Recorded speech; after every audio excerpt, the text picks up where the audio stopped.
कहानी टत्सुया की है जो एक ऐसी दुनिया में रहता है जहां सबके पास मैजिक पावर्स होती हैं और जिसके पास मैजिक पावर नहीं होती उसे नौकरों की तरह ट्रीट किया जाता है। टत्सुया एक बहुत ही रिच फैमिली से था जो जापान की पावरफुल फैमिलीज में से एक थी, मगर बदकिस्मती से टत्सुया के पास कोई मैजिक पावर नहीं थी।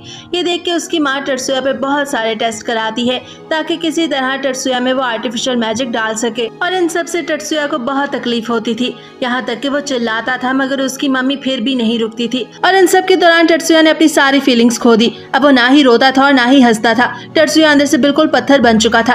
टत्सुया की मदर ने उसे यूजलेस समझ के अपनी बहन का बॉडीगार्ड बना दिया, लेकिन एक दिन टत्सुया अपने अंदर एक बहुत ही पावरफुल मैजिक को अनलॉक कर देता है जिससे वो पूरी दुनिया को डिस्ट्रॉय कर सकता था। यहाँ तक कि वो मरे हुए लोगों को भी वापस जिंदा कर सकता था। तो एनिमे को एंड तक लाजमी देखिएगा। कहानी के शुरू में हम देखते हैं कि टत्सुया अपनी बहन मायूको और मम्मी के साथ एक प्लेन में कहीं जा रहा था, मगर उस प्लेन में मायूको और उसकी मम्मी वीआईपी सीट्स पर बैठी हुई थी जबकि टत्सुया खुद आम लोगों के दरमियान बैठा हुआ था। अब प्लेन से बाहर आने के बाद मायूको अपनी मदर से कहती है कि आखिर कब तक टत्सुया उनके साथ रहेगा। दरअसल वो खुद भी टत्सुया की तरफ जब देखती थी तो उसे बहुत अजीब महसूस होता था क्योंकि टत्सुया उसके लिए एक सर्वेंट से ज्यादा नहीं था। जिस पर मायूको की मम्मी उसे कहती है कि तुम्हें टत्सुया को ज्यादा नोटिस करने की जरूरत नहीं है, वो तुम्हारा सर्वेंट ही है। इसके बाद वो सब अपने विला में चले जाते हैं जहाँ पर उनकी सर्वेंट हनामी उन्हें वेलकम करती है। तब बाहर का अच्छा मौसम देख के मायूको अपनी मम्मी से पूछती है कि क्या वो बाहर जा सकती है, जिस पर उसकी मम्मी टत्सुया को उसे साथ ले जाने को बोलती है। मियोको टत्सुया के साथ नहीं जाना चाहती थी मगर वो अपनी मम्मी को ना भी नहीं कर सकती थी,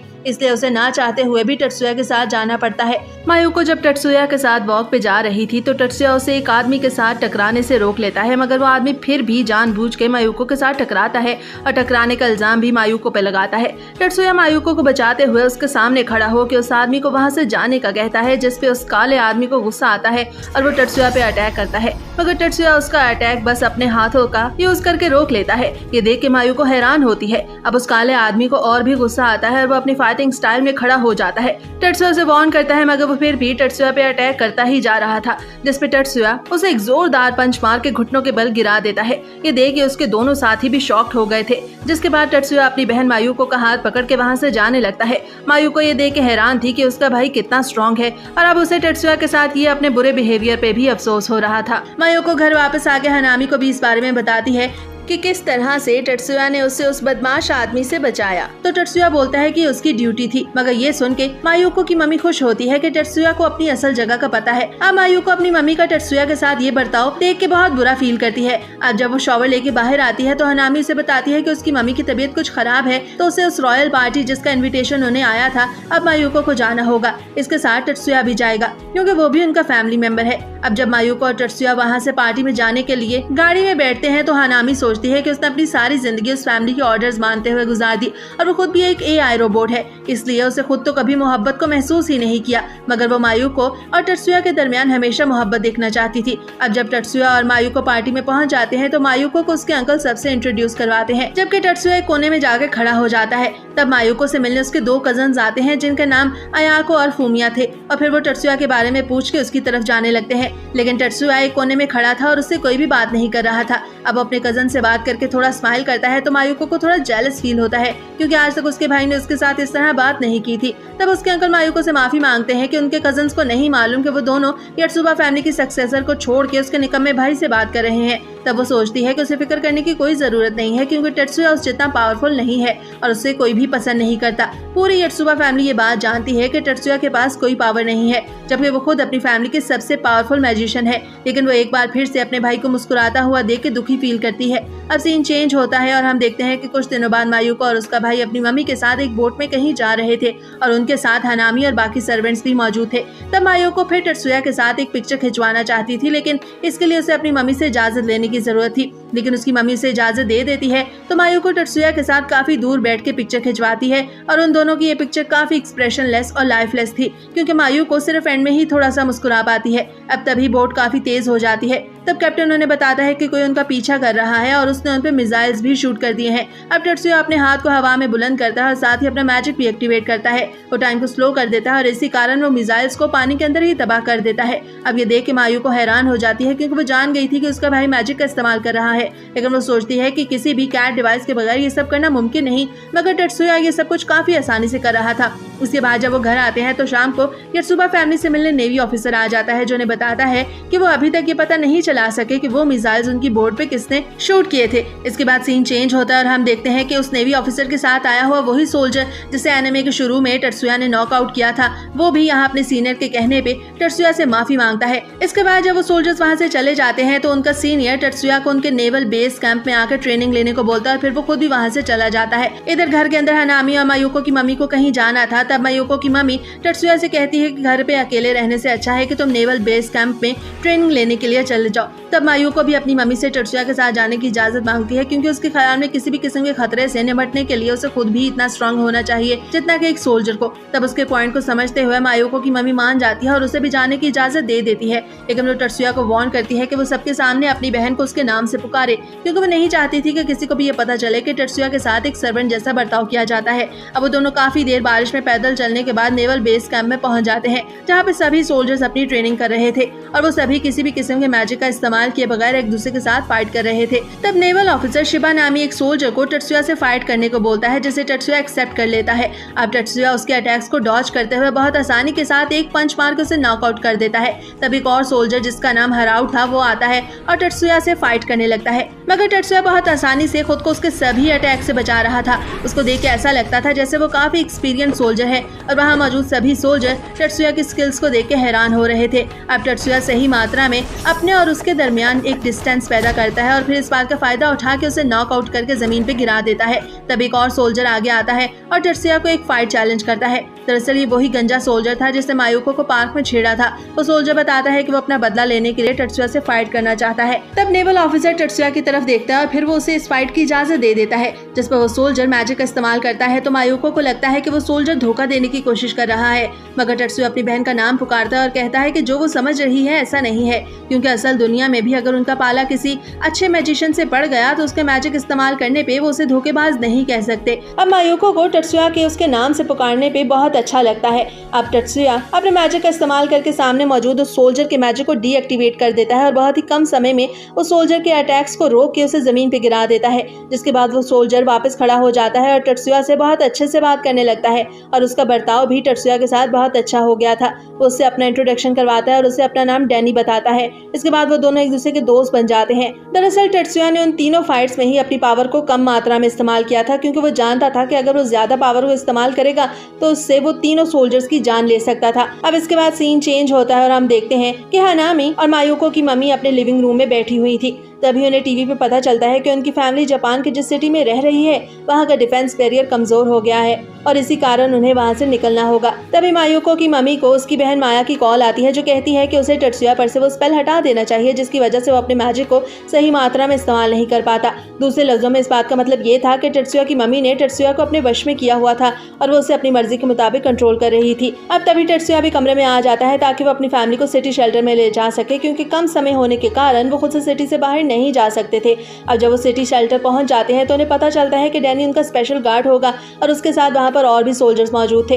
यत्सुबा फैमिली देखती है कि आसपास और भी फैमिलीज बैठी हुई हैं, मगर हनामी को वो सेंटर कुछ अजीब लगता है। तब उन्हें गोलियों के चलने की आवाज आती है तो टत्सुया जमीन पे हाथ रख के वहाँ की सिचुएशन को पता चलाने की कोशिश करता है, तो उसे पता चलता है कि उस जगह पे खास तरह का मैजिक किया गया है, जिसका मकसद उन सभी की मैजिकल पावर्स को एब्जॉर्ब करना था। अब टत्सुया की मम्मी टत्सुया को इन्वेस्टिगेशन करने को बोलती है और साथ ही उसकी आंखें ग्लो करने लगती है, क्योंकि वो टत्सुया की मैजिकल पावर को एक्टिवेट कर रही थी, जिसका मतलब था कि वो उस स्पेल को हटा रही थी, जिस कारण टत्सुया अपनी मैजिकल पावर सही से इस्तेमाल नहीं कर पाता था। अब वहाँ से बाहर जाके टत्सुया देखता है तो उसे पता चलता है कि सोल्जर्स खुद ही एक दूसरे पे शूट कर रहे हैं। तब उसे पता चलता है कि बाहर के हालात तो काफी ज्यादा खराब हैं। अब इधर एक सोल्जर शेल्टर के अंदर आता है और सभी को अपने साथ चलने को बोलता है, क्योंकि उन्हें शेल्टर खाली करना था। अब टत्सुया की मम्मी सोल्जर को कहती है कि वो बाकी सबको ले जाए, लेकिन उन्हें आखिर में लेके जाए, क्योंकि उनका बेटा टत्सुया अभी बाहर है। ये सुनकर हनामी काफी शॉक्ड होती है, क्योंकि उसे लगा था कि टत्सुया की मम्मी को टत्सुया की फिक्र हो रही है, मगर ऐसा नहीं था। टत्सुया की मम्मी हनामी को बताती है कि उसे उस सोल्जर पे यकीन नहीं है।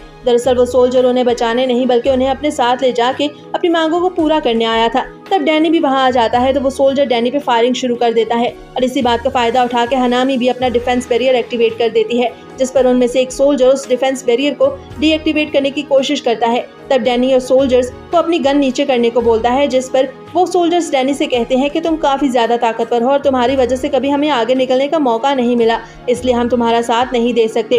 अब इस बात का फायदा उठा के मायूको अपना आइस मैजिक इस्तेमाल करती है और उनमें से एक सोल्जर को फ्रीज कर देती है, जिस पर उस दूसरे सोल्जर को गुस्सा आता है और वो सोल्जर उन तीनों को अपनी गन की मदद से मार देता है। मगर तभी वहाँ पर एक सर्कल बन जाता है और उस सर्कल में से टत्सुया टेलीपोर्ट होकर अंदर आ जाता है और इसी कारण वो सोल्जर वहाँ से गायब हो जाता है। अब टत्सुया बाकी बच जाने वाले सोल्जर्स को एक एक करके मारने लगता है। फिर वो अपनी बहन के पास आता है जो अभी पूरी तरह मरी नहीं थी और वो उसकी चेस्ट पे हाथ रख के उसे वापस जिंदा करने की कोशिश करता है। तब हम देखते हैं कि मायूको अपने दिल में सोचती है कि वो जिंदा नहीं रहना चाहती और उसका भाई उसे क्यों बचा रहा है, जबकि उसने कभी अपने भाई से प्यार ही नहीं किया। अब वो ये सोच के मरने ही वाली थी, लेकिन तभी एक मैजिकल सर्कल अपीयर होता है और मायूको हील होने लगती है। तब उसे पता चलता है कि वो रियल वर्ल्ड में अभी भी मौजूद है और उसके भाई ने उसे बचा लिया है। अब टत्सुया और मायूको एक दूसरे की तरफ बहुत प्यार से देखते हैं। इसके बाद टत्सुया अपनी मम्मी के पास जाता है, जबकि उसकी मम्मी पूरी तरह मर चुकी थी, मगर वो अपने पास एक गन निकालता है और उस गन की मदद से वो अपनी मम्मी और हनामी को भी बचा लेता है, जिससे अब हनामी और उसकी मम्मी भी जिंदा हो गई थी। हनामी ये देख के हैरान होती है कि उसे वापस जिंदा कैसे किया गया, क्योंकि इस दुनिया में किसी के भी पास ऐसा मैजिक नहीं है जिसके जरिए किसी को भी जिंदा किया जाए। इसके बाद वहाँ पर नेवल ऑफिसर आ जाता है और टत्सुया से अपने सोल्जर्स की तरफ से माफी मांगता है। वो टत्सुया को बताता है कि 80% डिफेंस फोर्स तबाह हो गई है और उनका दुश्मन उनकी तरफ तेजी से बढ़ रहा है, जिस पर टत्सुया नेवल ऑफिसर से बोलता है कि उसकी फैमिली को सेफ जगह पे ले जाया जाए और उसे वेपन्स और आर्मी के जरिए मदद दी जाए। ये सुन के नेवल ऑफिसर हैरान होता है तो टत्सुया बताता है कि वो किसी भी ऐसे शख्स को नहीं छोड़ेगा जिससे उसकी बहन को नुकसान पहुंचाने की कोशिश की है। अब ये सुन के नेवल ऑफिसर फिर टत्सुया को अपनी मदद देने को तैयार हो जाता है। और जब टत्सुया वहाँ से जाने लगता है तो मायूको उसके पास आती है और उसे ना जाने को बोलती है, क्योंकि इस तरह टत्सुया की जान को खतरा था। अब टत्सुया उसे बताता है कि वो इस दुनिया में सबसे ज्यादा प्यार अपनी बहन से करता है और जो कोई भी उसकी बहन को तंग करेगा वो उसे जिंदा नहीं छोड़ेगा। अब टत्सुया को रियलाइज होता है कि वो अपनी बहन को अपना सीक्रेट बता चुका है, जिस पर वो मायूको से कहता है कि मेरा सीक्रेट ये है कि मेरे सारे इमोशंस मर चुके हैं, लेकिन मैं अब भी तुमसे प्यार करता हूँ। इसके बाद टत्सुया अपनी आर्मी और टैंक के साथ उस जगह पे पहुंच जाता है जहाँ पर उनके दुश्मन उन पे हमला करने के लिए आ रहे थे। वो काफी सारे सोल्जर्स थे जिनके साथ टत्सुया फाइट कर रहा था। उनमें से बहुत सारों को वो बिल्कुल ही खत्म कर चुका था, यानी उनकी बॉडी भी अब वहाँ नहीं दिख रही थी। साथ ही वो उनकी बुलेट्स को भी वेपराइज कर रहा था और अपने हीलिंग मैजिक से अपने बहुत सारे जख्मी साथियों की जान को भी बचा रहा था। अब इधर ये सभी कुछ मायूको और उसकी मम्मी भी देख रही थी। तब मायूको अपनी मम्मी से पूछती है कि आखिर टत्सुया का सीक्रेट क्या है, तो उसकी मम्मी उसे बताती है कि शायद अब वो वक्त आ गया है कि उन्हें सभी कुछ मायूको को बता देना चाहिए। तो वो बताती है कि यत्सुबा फैमिली जापान की सबसे ताकतवर फैमिली है, जिसके हर शख्स के पास मैजिक होना जरूरी है और जिसके पास मैजिक नहीं होगा वो यत्सुबा नहीं समझा जाएगा। मगर टत्सुया एक ऐसा बच्चा था जो कोई भी मैजिकल पावर नहीं रखता था और इसी कारण उसकी मम्मी ने उसके साथ बहुत सारे एक्सपेरिमेंट्स किए जिसमें वो अपने सभी इमोशंस को खो चुका था। अब तभी मायूको समझ आती है कि उसे एक्सपेरिमेंट्स में सिर्फ टत्सुया ने ही अपने इमोशंस को नहीं खोया, बल्कि उसकी मम्मी ने भी अपने सारे इमोशंस और सेंसेस को खो दिया। अब टत्सुया की मम्मी मायूको को बताती है कि टत्सुया का सीक्रेट ये है कि वो अपने सारे इमोशंस खो देने के बावजूद सिर्फ एक इमोशन अब भी रखता है और वो है उसका उसकी बहन के लिए प्यार। अब ये सुन के मायूको रोने लगती है और उसे टत्सुया के लिए बहुत बुरा लगता है, लेकिन उसे इससे भी ज्यादा बुरी बात ये लग रही थी कि उसकी मम्मी ने अपने सारे इमोशंस अपने बेटे यानी टत्सुया के लिए खो दिए और इसी कारण वो टत्सुया के साथ कभी प्यार नहीं कर पाई और हमेशा उसके साथ नौकरों जैसा बर्ताव किया। लेकिन तभी मायूको को रियलाइज होता है कि वो भी तो एक अच्छी लड़की नहीं है, क्योंकि उसके पास तो सभी इमोशंस थे, लेकिन इसके बावजूद भी वो टत्सुया के साथ कभी अच्छा बर्ताव नहीं कर सकी, जबकि दूसरी तरफ टत्सुया ने तो हमेशा उससे प्यार से ही बात की थी।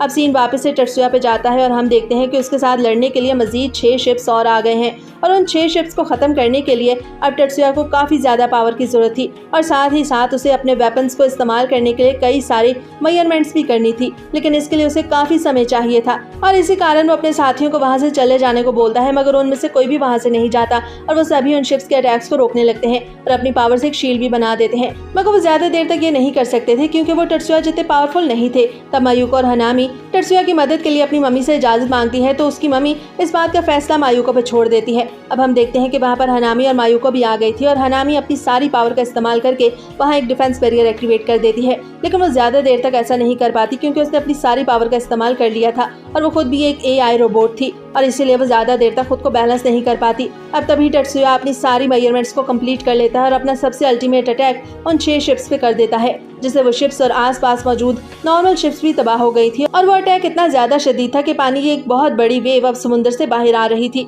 लेकिन वो सभी किसी न किसी तरह वहां से निकलने में कामयाब हो जाते हैं। अब सीन चेंज होता है और हमें पता चलता है कि हनामी का आखिरी वक्त आ चुका है और वो टत्सुया से कहती है कि उसने सारी जिंदगी यत्सुबा फैमिली के सभी ऑर्डर्स को माना है, लेकिन अब उसके मरने का वक्त करीब आ गया है, जिस पर टत्सुया अपनी हीलिंग गन निकालता है जिससे वो हनामी को बचा सकता था। मगर हनामी उसे रोक देती है और कहती है कि उसकी कोई भी विश कभी भी पूरी नहीं हो सकी और वो एक इंसान इंसान बन के मरना चाहती है, ना कि एक रोबोट। इसलिए टत्सुया से वो रिक्वेस्ट करती है कि उसे मरने दिया जाए, जिसको टत्सुया एक्सेप्ट कर लेता है और अपनी हीलिंग गन को वापस रख लेता है। और इसके बाद हमें पता चलता है कि हानामी मर चुकी है। अब 3 साल का समय बीत जाता है और टत्सुया और मायुको को स्कूल में एडमिशन मिल जाता है। दरअसल टत्सुया मजीद स्टडी हासिल करना चाहता था। स्कूल के पहले दिन उसकी मुलाकात एक लड़की से होती है जिसका नाम मायूमी था और वो स्टूडेंट काउंसिल हेड की प्रेसिडेंट थी। मायूमी टत्सुया को बोलती है कि अगर उसे किसी भी किस्म की हेल्प की जरूरत हो तो उसे बता सकता है, मगर टत्सुया देखता है कि मायूमी के पास एक कैट डिवाइस है। दरअसल कैट डिवाइस एक ऐसी डिवाइस थी जिसके जरिए कोई भी इंसान मैजिक कर सकता था। अब टत्सुया मायूमी को बोलता है कि उसे उसकी किसी भी मदद की जरूरत नहीं।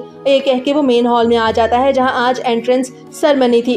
टत्सुया देखता है कि वहां पर स्टूडेंट्स के 2 ग्रुप्स हैं। वो स्टूडेंट्स जो रिच और अच्छी फैमिली से बिलोंग करते हैं उनको आगे बिठाया जाता है और वो स्टूडेंट्स जो रिच नहीं हैं और कमज़ोर हैं उन्हें पीछे बिठाया गया था। अब टत्सुया जानता था कि उसे कहाँ बैठना है। वो सबसे आखिर में जाके बैठ जाता है। उसके पास एक लड़की जिसने ग्लासेस पहनी हुई थी आती है और अपना नाम मजुकी बताती है। दरअसल वो टत्सुया के साथ बैठना चाहती थी और उसके साथ उसकी दोस्त एरिका भी थी। अब सेरेमनी स्टार्ट होती है और मायूमी अपनी स्पीच देती है, जिसके बाद मायूको आती है और वो भी अपनी स्पीच देती है। लेकिन फिर टत्सुया को ये स्पीच पसंद नहीं आती और वो वहाँ से चला जाता है। स्कूल ऑफ होने के बाद टत्सुया मायूको के साथ घर वापस आ जाता है और शाम को मायूको किचन में खड़ी होती है तो उसे ये सोच के गुस्सा आने लगता है कि टत्सुया को हाई स्कूल में एडमिशन मिलने पे उसकी फैमिली में से किसी ने भी उसे कॉन्ग्रेचुलेट नहीं किया और इसी कारण उसका आइस मैजिक एक्टिवेट होने लगता है। तो टत्सुया उसके पास जाता है ताकि उसे शांत कर सके। दरअसल टत्सुया जानता था कि उसकी फैमिली में से कोई भी उसे पसंद नहीं करता, इसलिए टत्सुया को इस बात से कोई फर्क नहीं पड़ता था कि उसे किसी ने कॉन्ग्रेचुलेट किया भी है या नहीं।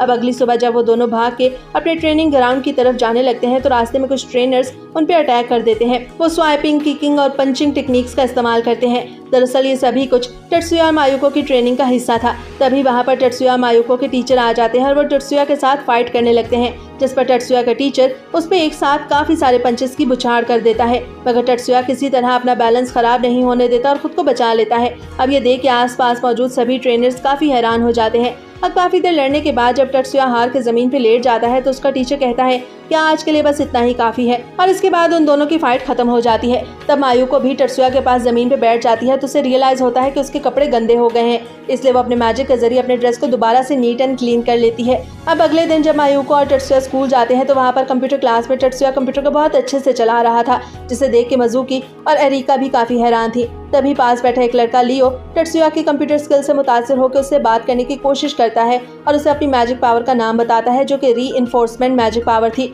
वो टत्सुया से उसकी मैजिक पावर का नाम पूछता है तो उसे पता चलता है कि टत्सुया के पास कोई खास मैजिकल स्किल नहीं है। अब यहाँ पर टत्सुया से बताता है कि वो मैजिक इंजीनियर बनने आया है। ये सुन के लियो को थोड़ी हैरानगी होती है, मगर तभी क्लास में टीचर आ जाता है और वो सभी अपनी अपनी सीट पे बैठ जाते हैं और बात करना बंद कर देते हैं। अब लंच ब्रेक में कैफेटेरिया में वो सभी एक दूसरे के साथ बैठे बात कर रहे थे। तभी वहाँ पर मायूको आ जाती है क्योंकि वो भी उनके साथ लंच करना चाहती थी, लेकिन मायूको का लेवल उनसे ऊपर था और इसीलिए उसके लेवल के स्टूडेंट्स ये नहीं चाहते थे कि मायूको को वो अपने से छोटे लेवल के स्टूडेंट्स के साथ बैठ के लंच करने दे। ये सुन के लियो को अच्छा नहीं लगता और वो मायूको के लेवल ग्रुप के स्टूडेंट जिसका नाम शुन था उसको एक फाइट चैलेंज कर देता है, लेकिन ये सब टत्सुया को अच्छा नहीं लगता और वो ये कह के वहाँ से जाने लगता है कि हमें फाइट नहीं करनी चाहिए। लेकिन स्कूल ऑफ होने के बाद शाम को दोनों ग्रुप्स एक बार फिर से एक दूसरे के आमने सामने आ जाते हैं, जहाँ पर मजुकी शुन को बुरा भला कहती है तो शुन को गुस्सा आ जाता है और इस तरह उन दोनों ग्रुप्स के दरमियान फाइट शुरू हो जाती है। अब तभी शुन अपनी गन निकाल के लियो पे अटैक करने लगता है तो एरिका उसकी गन को दूर फेंक देती है, जिस पर शुन के ग्रुप की एक और लड़की जिसका नाम हनुका था अपनी कैट डिवाइस का इस्तेमाल करती है,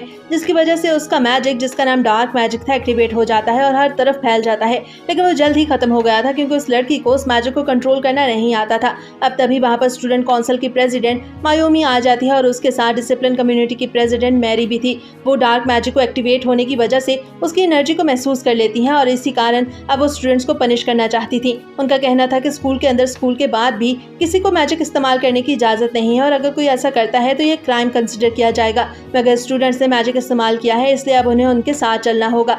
तब टत्सुमी आगे आता है और मैरी और मायूमी के पास जाके बोलता है कि वो ये सिर्फ देखना चाहते थे कि स्टूडेंट्स की पावर एक दूसरे से कितनी ज्यादा है और इसीलिए सबने अपनी अपनी पावर का इस्तेमाल किया। जिसमें मैरी बोलती है कि उसे लगता है कि टत्सुया झूठ बोल रहा है। अब मायूको मैरी के पास आती है और बोलती है कि ये सभी कुछ मिसअंडरस्टैंडिंग है, जो कुछ भी मैरी को लग रहा है ऐसा कुछ भी नहीं है। तब मायूमी भी मैरी से कहती है कि टत्सुया और उसके ग्रुप को एक चांस दे देना चाहिए। इस बात पर मैरी उन्हें छोड़ देती है और वार्न करती है कि अगर आइंदा किसी भी स्टूडेंट ने ऐसे किया तो उसे पनिश किया जाएगा। अब ये बोल के वो दोनों वहाँ से चली जाती हैं। तब शुन टत्सुया के पास आता है और बोलता है कि भले ही तुमने हमारी मदद करने की कोशिश की है, लेकिन तुम एक लो लेवल स्टूडेंट हो, इसलिए मैं तुमसे इस बात का बदला जरूर लूंगा। ये कह के शुन और उसके दोस्त वहाँ से चले जाते हैं। तभी हनुका अपनी दोस्त के साथ टत्सुया के पास आती है और उससे माफी मांगती है और उसका शुक्रिया भी अदा करती है, क्योंकि वो अपनी गलती के कारण सस्पेंड हो सकती थी। दरअसल वो हाई क्लास ग्रुप की मेंबर थी और अब टत्सुया के साथ जाना चाहती थी, जिसे सुन के टत्सुया के सभी दोस्त हैरान हो जाते हैं। अब रास्ते में हनुको मायूको से पूछती है कि वो अपनी कैट डिवाइस को कैसे अपग्रेड करती है, जिसपे मायूको से बताती है कि उसका भाई टत्सुया उसकी कैट डिवाइस को अपडेट करता है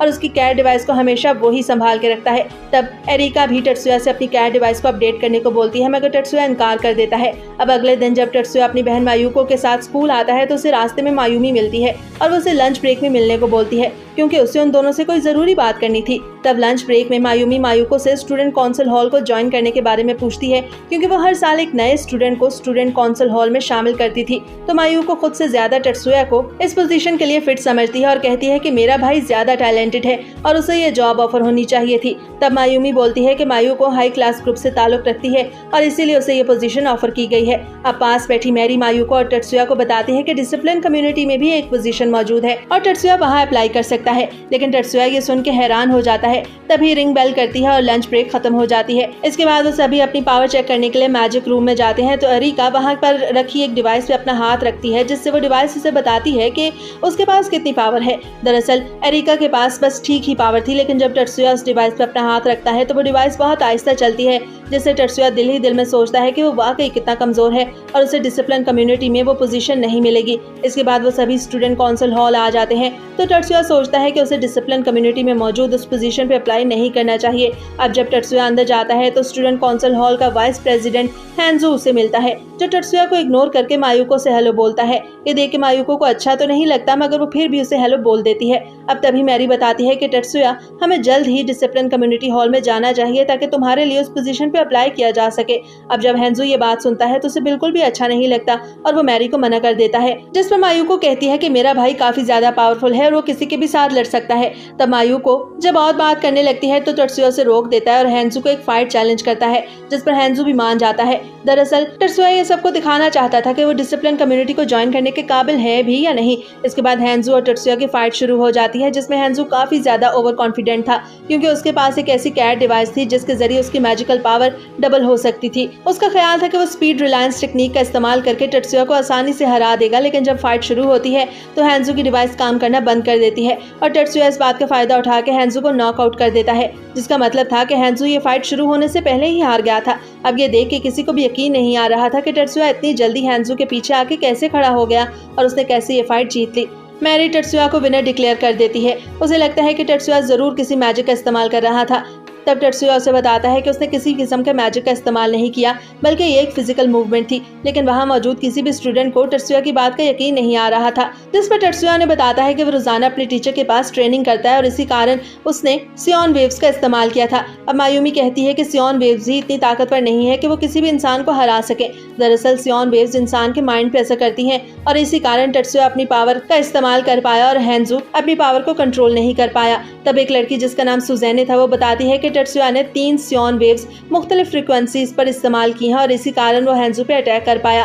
वो बताती है कि टत्सुया की पावर्स अमेजिंग है। अभी सुन के वहाँ मौजूद सभी स्टूडेंट्स हैरान हो जाते हैं। अब हैंजू भी समझ गया था कि टत्सुया उसे किस तरह हरा पाया। अब टत्सुया बताता है कि उनके स्कूल का ग्रेड सिस्टम बहुत ही खराब है, जिसमें उसकी बहुत सी एबिलिटीज को नजरअंदाज किया गया है और उसे उसकी एबिलिटीज के मुताबिक स्कोर नहीं किया गया और इसी कारण उसे सभी अपने से कम समझते हैं। अब तभी हैंजू को अपनी गलती का एहसास होता है और वो मायूको से माफी मांगता है, लेकिन वो इतना ज्यादा शर्मिंदा था कि वो टत्सुया से कोई भी बात नहीं करता और वहाँ से चला जाता है, क्योंकि वो जानता था कि टत्सुया से माफ नहीं करेगा। अब शाम हो जाती है और हम देखते हैं कि टत्सुया और मायूको अपने घर में मौजूद हैं। तब मायू को टत्सुया के पास आके अपनी कैट डिवाइस को उसे अपग्रेड करने को बोलती है। तो टत्सुया उसकी फुल बॉडी को स्कैन करने लगता है और उसके बाद मायू को अपने बेड पे जाने के बजाय टत्सुया को हिप्नोटाइज करने की कोशिश करती है, मगर टत्सुया खुद को बचा लेता है, जिसमें मायू को गुस्सा आता है और वो अपनी कैट डिवाइस को एक्टिवेट करके टत्सुया को बेहोश कर देती है। अब जब टत्सुया की आंख खुलती है तो उसे पता चलता है कि सुबह हो चुकी है और स्कूल जाने का समय भी आन पहुंचा है। अब जब टत्सुया स्कूल पहुंचता है तो डिसिप्लिन कम्युनिटी हॉल में जाकर उसे पता चलता है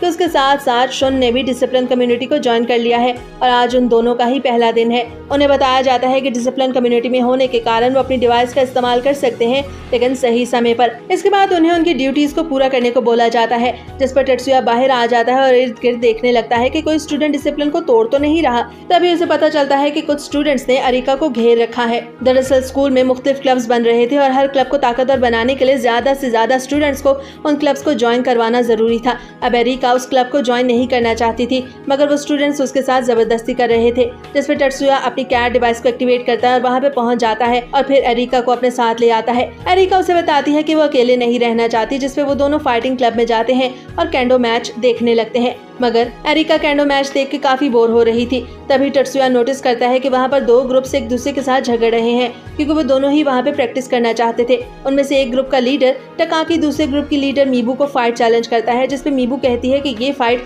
मैजिक के जोर पे नहीं लड़ी जाएगी। तब टकाकी इस बात के लिए मान जाता है और उन दोनों में फाइट स्टार्ट हो जाती है, जिस पर मीबू बहुत आसानी से जीत जाती है। लेकिन ये देख के टकाकी को अच्छा नहीं लगता और वो मीबू से बोलता है कि असल फाइट तो अब होगी। ये कह के टकाकी अपनी कैट डिवाइस को एक्टिवेट कर लेता है और मीबू पे अटैक कर देता है, जिससे मीबू बहुत मुश्किल से बच पाती है। मीबू समझ गई थी कि अगर वो खुद को ना बचाती तो आज वो यहाँ पे जिंदा खड़ी ना होती। अब टकाकी दोबारा से मीबू पे अटैक करने लगता है, लेकिन तभी वहाँ पे टत्सुया आ जाता है और अपनी सियोन वेव्स का इस्तेमाल करके टकाकी की मैजिक को जैम कर देता है। ये देख के टकाकी को उस पर गुस्सा आता है, लेकिन टत्सुया बहुत शांति से उस पर अटैक करके उसे जमीन पे गिरा देता है। ये देख के टकाकी के दोस्तों को गुस्सा आता है और उनमें से एक टत्सुया पे अटैक करने के लिए आगे बढ़ता है, तो टत्सुया उसके अटैक को डॉज कर देता है और अपने पीछे खड़े उसके दूसरे साथी से ही उसकी टक्कर करवा देता है। अब ये देख के टकाकी के बाकी साथी भी टत्सुया को मारने के लिए आगे बढ़ते हैं, तो मीबू उन्हें रोकने की कोशिश करती है, मगर मीबू को उसका ग्रुप लीडर रोक देता है। दरअसल मीबू का ग्रुप लीडर टत्सुया की फाइटिंग स्किल्स को देखना चाहता था और वो टत्सुया की फाइटिंग स्किल्स को देख के काफी इम्प्रेस भी होता है। अब सीन चेंज होता है और हम देखते हैं कि टत्सुया को पता चलता है कि जिम में स्टूडेंट्स आपस में लड़ रहे हैं, इसलिए वो उन्हें अरेस्ट करने के लिए जिम की तरफ भागने लगता है, मगर रास्ते में उसे एक हाथ अपनी तरफ बढ़ता हुआ महसूस होता है, लेकिन वो अपनी सियोन वेव्स का इस्तेमाल करके उस अटैक को डॉज कर देता है। लेकिन वो ये नहीं देख पाता कि वो हाथ किसका था, क्योंकि वो अटैक करने वाला वहाँ से भाग गया था, मगर टत्सुया उसके हाथ में पहना हुआ वो ब्रेसलेट नोटिस कर लेता है। इसके बाद अब जब वो क्लास में बैठा होता है तो लियो उसे बताता है कि टत्सुया पूरे स्कूल में फेमस हो चुका है, क्योंकि उसने कैंडो क्लब में मीबू को टकाके के ग्रुप से बचाया था। तब टत्सुया नोटिस करता है कि मायू को उसे दरवाजे के पीछे से चुपके से देख रही है। अब मायू को और टत्सुया लंच करने के लिए जा रहे थे, तभी उन्हें मीबू मिलती है। वो टत्सुया से पूछती है कि क्या वो उसके साथ कैंटीन जा सकता है, जिस पर टत्सुया से मना कर देता है। तब मीबू से ये कह के वहाँ से चली जाती है कि अगर तुम चाहो तो मुझसे मिलने कभी भी आ सकते हो, मैं कैफेटेरिया में तुम्हारा इंतजार करूंगी। ये कह के मीबू वहाँ से चली जाती है। अब टत्सुया भी वहाँ से जाने लगता है, तो मायू को उससे पूछती है कि क्या वो मीबू से मिलने के लिए जाएगा, जिस पर टत्सुया उसे कहता है कि नहीं। दरअसल मायू को यह सोच के परेशान थी कि उसका भाई अब काफी ज्यादा फेमस हो गया है और इसी कारण कभी भी उसका सीक्रेट आउट हो सकता है। तब टत्सुया उसे तसल्ली देता है और बताता है कि वो अपना सीक्रेट हमेशा छुपा कर रखेगा और उसे किसी से भी जेलस होने की कोई जरूरत नहीं है। अब ये बोल के टत्सुया अपने साइकोलॉजिस्ट से मिलने चला जाता है। अब उसकी साइकोलॉजिस्ट उससे कुछ सवाल करती है और आखिर में उससे पूछती है कि क्या मीबू तुम्हारी गर्लफ्रेंड है, तो टत्सुया उसे बताता है कि नहीं, ऐसा नहीं है। दरअसल साइकोलॉजिस्ट से मिलना सभी स्टूडेंट्स की मेंटल हेल्थ को चेक करने के लिए था। अब दूसरी तरफ हम मीबू को देखते हैं, जो अपने टीचर को बता रही थी कि वो अपनी मैजिक टेक्निक्स की वजह से बुली हो होकर अब थक चुकी है, इसलिए वो किसी और स्कूल में जाना चाहती है। मगर उसका टीचर उसे तसल्ली देता है और बोलता है कि हमें सिर्फ टत्सुया को अपने साथ मिलाना है और उसके बाद हमारे लिए सब कुछ आसान हो जाएगा। अब हम देखते हैं कि टत्सुया रात को घर आके मायू को कुछ दिन होने वाले जिम इंसिडेंट के बारे में बताता है, जब किसी ने उस पर अटैक करने की कोशिश की थी। वो कहता है कि मुझे अभी ज्यादा मालूमात नहीं है, लेकिन ऐसा लगता है कि कोई एंटी मैजिक ग्रुप है और वो बहुत कुछ बड़ा करने वाला है। मैं उस शख्स को तो नहीं देख सका, लेकिन उसके हाथ में एक अजीब सा ब्रेसलेट था। उस ब्रेसलेट की तस्वीर बना के वो मायूको को भी दिखाता है। इस पर मायूको बोलती है कि शायद ये हमला काफी बड़ा होगा और अगर ऐसा हुआ तो हमारी फैमिली हमें वापस बुला लेगी, क्योंकि इस तरह के खतरे में रहना हमारे लिए सेफ नहीं होगा। इस पर टत्सुया से तसल्ली देता है और बोलता है कि इस सब का इंतजाम वो खुद कर लेगा। अब सीन चेंज होता है और हम देखते हैं कि टत्सुया एक बार फिर से अपनी मैजिकल पावर को चेक करने के लिए मैजिक रूम में जाता है और डिवाइस पे अपना हाथ रखने पे उसे पता चलता है कि उसकी मैजिक पावर पहले से इम्प्रूव हुई है, लेकिन वो इतनी ज्यादा बेहतर नहीं हुई। तभी वो मीबू से मिलने का सोचता है क्योंकि वो जानना चाहता था कि आखिर मीबू उससे क्या बात करना चाहती है। अब वो मीबू से मिलता है तो मीबू उससे बताती है कि वो चाहती है कि टेत्सुया उसके ग्रुप को ज्वाइन कर ले क्योंकि इस तरह उसके ग्रुप को बाकी सभी ग्रुप्स जैसी फैसिलिटीज मिलेंगी और उनके साथ भी बराबरी का बर्ताव किया जाएगा। तब टेत्सुया उसे कहता है कि हर ग्रुप को उसकी एबिलिटी के मुताबिक फैसिलिटीज मिल रही हैं और मैं सिर्फ अपनी पढ़ाई पे फोकस करना चाहता हूँ। इसके अलावा मैं किसी भी चीज पे ध्यान नहीं देना चाहता और वैसे भी हम दोनों के गोल्स अलग-अलग हैं, इसलिए मैं तुम्हारे ग्रुप को ज्वाइन नहीं कर सकता। ये कहकर टेत्सुया इनकार कर देता है और वहाँ से चला जाता है। लेकिन फिर हमें पता चलता है कि मीबू के ग्रुप ने अनाउंस किया है कि वो बाकी सभी ग्रुप्स जैसा बर्ताव ना मिलने पर स्ट्राइक करेंगे और ये स्ट्राइक वो तब तक करेंगे जब तक उनकी मांगे पूरी नहीं होंगी। अब मैरी बताती है कि मीबू के ग्रुप ने स्कूल की इलेक्ट्रिक पावर भी कट कर दी है और इसी कारण स्कूल के सभी ऑटोमेटिक डोर्स भी नहीं खुल रहे। अब टेत्सुया मीबू को कॉल करता है और उसे बताता है कि उसकी सभी मांगे पूरी की जाएंगी, लेकिन इसके लिए उसे स्टूडेंट काउंसिल से आके मिलना होगा, जिस पर मीबू मान जाती है और स्ट्राइक खत्म कर देती है। अब जब मीबू और उसके साथी स्टूडेंट काउंसिल से मिलने आते हैं तो उन्हें अरेस्ट कर लिया जाता है। ये देख के मीबू को यकीन नहीं आता और वो टेत्सुया से पूछती है कि उसे धोखा क्यों दिया गया। तब मायूमी आगे आ जाती है और बोलती है कि उसके साथ कोई भी धोखा नहीं हुआ। मायूमी बताती है कि वो चाहती है कि वो सिर्फ अकेले ही अपने ग्रुप की मांगे ना बताए बल्कि बाकी साथियों को भी अपने साथ लाए क्योंकि स्टूडेंट काउंसिल सिर्फ उसकी बात नहीं सुनेगी। तब मायूमी ऑर्डर करती है कि मीबू के साथियों को छोड़ दिया जाए। अब टेत्सुया देखता है कि मीबू ग्रुप का लीडर माजुकी से अपने ग्रुप में शामिल होने की बात कर रहा था। तब माजुकी उसे बताती है कि वो मीबू ग्रुप का लीडर है और उसी के कहने पे मीबू ने ये सब कुछ किया है। अब जब टेत्सुया उसके हाथ में वो ब्रेसलेट देखता है तो उसे यकीन आ जाता है कि उसी ने उस दिन जिम जाते हुए उस पर अटैक किया था। अब रात को टेत्सुया और मायू को अपने टीचर को इस बारे में बताते हैं तो उनका टीचर ने बताता है कि मायूमी के ग्रुप का लीडर एंटी मैजिक ग्रुप का मेंबर है और उसका भाई भी जापान के एक दूसरे सबसे बड़े एंटी मैजिक ग्रुप का मेंबर है। उनका टीचर उन्हें मजीद बताता है कि इसका अंजाम अच्छा नहीं होगा, इसलिए उन्हें एहतियात करनी चाहिए। अब अगले दिन कैंडो ग्रुप और स्टूडेंट काउंसिल के दरमियान एक डिबेट थी और सभी स्टूडेंट्स हॉल में पहुंच चुके थे। तब कैंडो ग्रुप के स्टूडेंट्स बताते हैं कि उन्हें सबके बराबर फैसिलिटीज नहीं दी जा रही।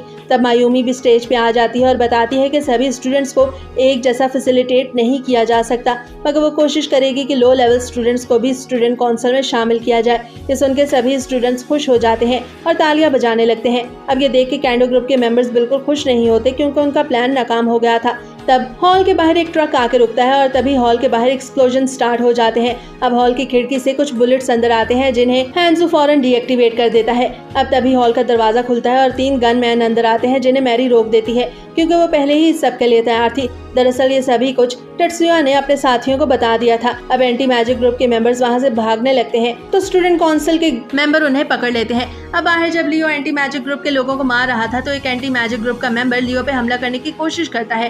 तभी वहाँ पर मायू को आ जाती है और उन सभी को अपने मैजिक की मदद से हवा में बुलंद करती है और फिर जमीन पे फेंक देती है। अब ये देख के लियो खुश हो जाता है। अब तभी वहाँ पर टेत्सुया भी पहुँच जाता है, लेकिन वो ये देख के हैरान था कि बाकी सभी एंटी मैजिक ग्रुप के मेंबर्स किधर हैं। तब वहाँ पर उनकी काउंसलिंग टीचर आ जाती है और उन्हें बताती है कि उस एंटी मैजिक ग्रुप का असल मकसद लाइब्रेरी पे अटैक करना था और इस हाल पे अटैक उन्होंने सिर्फ डिस्ट्रैक्शन के लिए किया था। टीचर उन्हें मजीद बताती है कि इस सब में मीबू भी एंटी मैजिक ग्रुप के साथ मिली हुई थी, लेकिन इसमें उसका कोई भी कसूर नहीं है क्योंकि उसे मैनिपुलेट किया गया था। तब टेत्सुया और उसके साथी ये फैसला करते हैं कि वो मीबू को बचाएंगे। अब ये सोच के टेत्सुया और उसके साथी लाइब्रेरी की तरफ भागते हैं। अब जब वो वहाँ पहुँचते हैं तो देखते हैं कि एंटी मैजिक ग्रुप के मेंबर्स बाकी सभी स्टूडेंट्स से भी लड़ रहे हैं। अब उन्हें रोकने के लिए लियो आगे बढ़ता है और अपनी कैट डिवाइस को एक्टिवेट करके उन सभी को रोकने लगता है, जिस पर मायू को उससे काफी इंप्रेस होती है। तब टेत्सुया फैसला करता है कि बाहर लियो उन सभी को रोकेगा और वो तीनों अंदर जाएंगे। तब वो लाइब्रेरी में दाखिल हो जाते हैं तो एरिका आगे बढ़ के उन सभी को रोकने लगती है और इस बात का फायदा उठा के मायू को अपने मैजिक का इस्तेमाल करके टेत्सुया को उस कमरे के बाहर पहुंचा देती है जहां पर उस वक्त कुछ लोग स्कूल का मैजिक डाटा चुरा रहे थे। तभी वहां मायू को खड़ी ये सोच रही थी कि क्या वो उन लोगों का साथ देके सही कर रही है या नहीं। अब तभी उस कमरे का दरवाजा टूटता है और टेत्सुया और मायू को अंदर आ जाते हैं, जिस पर उस कमरे में मौजूद एक शख्स टेत्सुया पे हमला करता है, मगर टेत्सुया अपने मैजिक को एक्टिवेट करके डाटा ट्रांसफरिंग को रोक देता है। अब ये देख के एक और शख्स टेत्सुया पे अपनी गन पॉइंट कर लेता है, मगर मायू को अपने आइस मैजिक का इस्तेमाल करके उसके हाथ को फ्रीज कर देती है। तब टेत्सुया मीबो को उसकी गलती का एहसास दिलाता है और उसे ये सब छोड़ने को बोलता है, जिसमें मीबू को आहिस्ता आहिस्ता रियलाइज होने लग गया था कि उसने गलत किया है। मगर तभी वहाँ मौजूद तीसरा शख्स मीबू पे चिल्लाता है और उसे ऑर्डर देता है कि वो टेत्सुया पे अटैक करे। दरअसल मीबू का माइंड उनके कंट्रोल में था, इसलिए मीबू फौरन टेत्सुया पे अटैक करने लगती है, जिसे टेत्सुया आसानी से रोक लेता है। अब मीबू ये देख के वहाँ से भाग जाती है तो मायू को भी उसके पीछे जाने लगती है, जिस पर टेत्सुया उसे रोक देता है और बताता है कि बाहर एरिका मीबू को रोक लेगी। और ऐसा ही होता है। जब मीबू बाहर आती है तो एरिका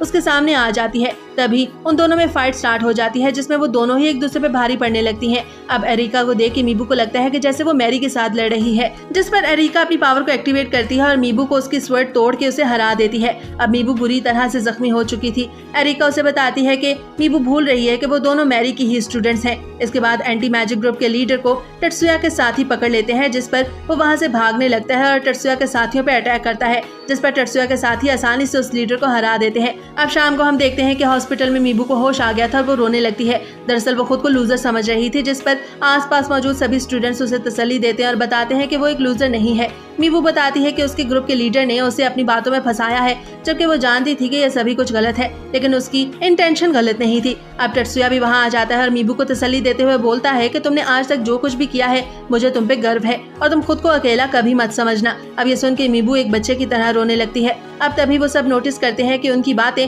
कौंसल टीचर भी सुन रही थी। वो उन्हें बताती है कि उसे उस लीडर के सीक्रेट हाइड आउट का पता चल गया है। अब टेत्सुया और उसके सभी साथी ये फैसला करते हैं कि वो उस लीडर को पकड़ने के लिए खुद जाएंगे, क्योंकि अगर वो इस तरह उसके साथियों को पकड़ते रहे तो उन्हें कुछ भी फायदा नहीं होगा। अब वो सभी अपनी गाड़ी पे मीबू ग्रुप के लीडर को पकड़ने के लिए निकल जाते हैं। अब जब वो वहाँ पहुँचते हैं तो गेट को बंद देख के लियो अपनी गाड़ी पे प्रोटेक्शन स्पेल कास्ट करता है, जिससे उनकी गाड़ी उस गेट को क्रैश करते हुए अंदर चली जाती है। अब वहाँ पर टेत्सुया स्कैन करता है तो उसे पता चलता है कि उस लीडर के साथी अंदर उसके साथ मौजूद है। इसके बाद जब टेत्सुया अंदर जाता है तो मीबू ग्रुप का लीडर उसे वेलकम करता है और उसे अपने साथ शामिल होने को बोलता है और उसे अपना नाम हाजिम बताता है। दरअसल हाजिम चाहता था कि वो टेत्सुया को अपने स्क्वाड में शामिल करके खुद को और ज्यादा पावरफुल बना ले, मगर टेत्सुया इनकार कर देता है तो हाजिम उसका मजाक उड़ाने लगता है और तभी वो अपनी ग्लासेस को हवा में उछालता है ताकि वो टेत्सुया को डिस्ट्रैक्ट कर सके, और साथ ही वो माइंड कंट्रोलिंग टेक्निक का इस्तेमाल करता है जो उसने मीबू पे भी इस्तेमाल की थी। मगर टेत्सुया हाजिम की ये ट्रिक पहले ही समझ गया था, इसलिए वो हाजिम पे अपनी गन पॉइंट कर लेता है। इसका मतलब था कि हाजिम की माइंड कंट्रोलिंग टेक्निक का टेत्सुया पे कोई असर नहीं हुआ। अब ये देख के हाजिम हैरान हो जाता है। तब टेत्सुया हाजिम को बताता है कि उसने उसे अपनी कैट डिवाइस एक्टिवेट करते हुए देख लिया था। अब ये देख के हाजिम अपने साथियों को शूट करने को बोलता है, मगर तभी उन सब की गन्स डिस्ट्रॉय हो जाती हैं और ये किसी और ने नहीं बल्कि मायूको ने किया था। अब हाजिम समझ गया था कि वो टेत्सुया के सामने नहीं रुक सकता, इसलिए वो वहाँ से भाग जाता है। तो टेत्सुया भी उसके पीछे जाने लगता है, मगर तभी हाजिम का एक साथी अपनी स्वर्ड के साथ टेत्सुया पे अटैक करता है, जिसे मायूको रोक देती है और उस बंदे को फ्रीज कर देती है। अब ये देख के हाजिम के साथी हैरान हो जाते हैं। अब मायूको अपनी कैट डिवाइस एक्टिवेट करती है और एक एक करके उन सभी को खत्म करने लगती है। अब बिल्डिंग की दूसरी तरफ टेत्सुया के एक साथी जिसका नाम कुसेडो था, वो हाजिम के साथियों को मार रहा था और आहिस्ता आहिस्ता उस जगह पे जा रहा था जहाँ इस वक्त टेत्सुया मौजूद था। यानी टेत्सुया और उसके साथियों ने पूरी बिल्डिंग को घेर रखा था। इधर टेत्सुया हाजिम का पीछा करते हुए दोबारा से स्कैन करता है तो उसे पता चलता है कि हाजिम के साथियों का एक और ग्रुप भी उसके साथ इस बिल्डिंग में मौजूद है। अब जब टेत्सुया वहां पहुंचता है तो दूसरा ग्रुप भी टेत्सुया पे शूट करने के लिए अपनी गन्स को उस पे पॉइंट करता है, लेकिन टेत्सुया उनकी गन्स को भी डिस्ट्रॉय कर देता है। अब ये देख के हाजिम अपनी आखिरी ट्रिक का इस्तेमाल करता है, यानी वो टेत्सुया की मैजिक टेक्निक को जैम करने की कोशिश करता है, मगर वो ऐसा नहीं कर पाता। अब ये देख के हाजिम दोबारा से भागने लगता है, मगर तभी वहाँ पर दरवाजा टूटता है और कुसेडो अंदर आ जाता है। तब टेत्सुया भी उन्हें बताता है कि हाजिम एंटी मैजिक ग्रुप का मेंबर है। अब ये सुन के टेत्सुया के एक और साथी कीराहारा को हाजिम पे इतना गुस्सा आता है कि वो उसका बाजू ही काट देता है। दरअसल कीराहारा हाजिम से मीबू के साथ किए जाने वाली उस ट्रिक का बदला ले रहा था। तब हाजिम दर्द से चिल्लाने लगता है तो कुसेडो अपने मैजिक का इस्तेमाल करके उसे बेहोश कर देता है। अब कुछ देर बाद सभी जख्मियों को हॉस्पिटल पहुंचाने वाली एम्बुलेंस भी आ गई थी और फोर्सेस भी। वो सभी लोग जिन्हें मायूको ने फ्रीज किया था अब वो भी डीफ्रीज हो रहे थे। अब कुछ दिनों बाद जब टेत्सुया, एरिका और मायूको मीबू से मिलने हॉस्पिटल जाते हैं तो मीबू के फादर टेत्सुया का शुक्रिया अदा करते हैं और उसे बताते हैं कि उसकी वजह से ही उनकी बेटी मीबू अपनी जिंदगी की तरफ वापस आई है, क्योंकि कुछ दिनों से वो बहुत अजीब बर्ताव कर रही थी। तब टेत्सुया को पता चलता है कि मीबू उसे लाइक करती है, मगर दूसरी तरफ कीराहारा भी मीबू को लाइक करता है, मगर मीबू से बताती है कि वो कीराहारा को हमेशा अपना दोस्त समझती आई है। ये देख के कीराहारा समझ जाता है कि वो कभी भी उस जगह पे नहीं आ सकता जहाँ पर मीबू के लिए टेत्सुया मौजूद है। इसके बाद घर वापस जाते हुए मायूको टेत्सुया से पूछती है कि वो इतना ज्यादा टैलेंटेड है तो फिर वो हाई स्कूल में उसके साथ क्यों पढ़ने आता है, जिस पर टेत्सुया से बताता है कि उसे मायूको के साथ टाइम स्पेंड करके अच्छा लगता है। इसके बाद रात को जब मायूको ट्रेनिंग कर रही थी तो उसे उसका टीचर हवा में उड़ के फ्लेमिंग बॉल्स फेंकने का मैजिक सिखा रहा था। तब टेत्सुया नोटिस करता है कि कोई उन्हें पेड़ के पीछे से देख रहा है। अब जब वो पूछता है तो उन्हें पता चलता है कि वहाँ पे उनकी काउंसिल टीचर मौजूद है। ये देख के टेत्सुया का टीचर उन्हें बताता है कि काउंसिल टीचर उनकी पुरानी स्टूडेंट है और इसीलिए वो वहाँ पर आई थी, लेकिन टेत्सुया को इस बात पे यकीन नहीं आता और वो काउंसिल टीचर से पूछता है कि आखिर वो उन्हें छुप के क्यों देख रही थी, मगर इसका जवाब टेत्सुया का टीचर देता है और वो बताता है कि काउंसिल टीचर एक सीक्रेट एजेंट भी है और साथ ही वो एक टीचर के तौर पे भी काम करती है। तब ये सुन के काउंसिल टीचर टेत्सुया से रिक्वेस्ट करती है कि वो उसका ये सीक्रेट किसी को भी ना बताए, क्योंकि इससे सबको उसकी आइडेंटिटी का पता चल जाएगा।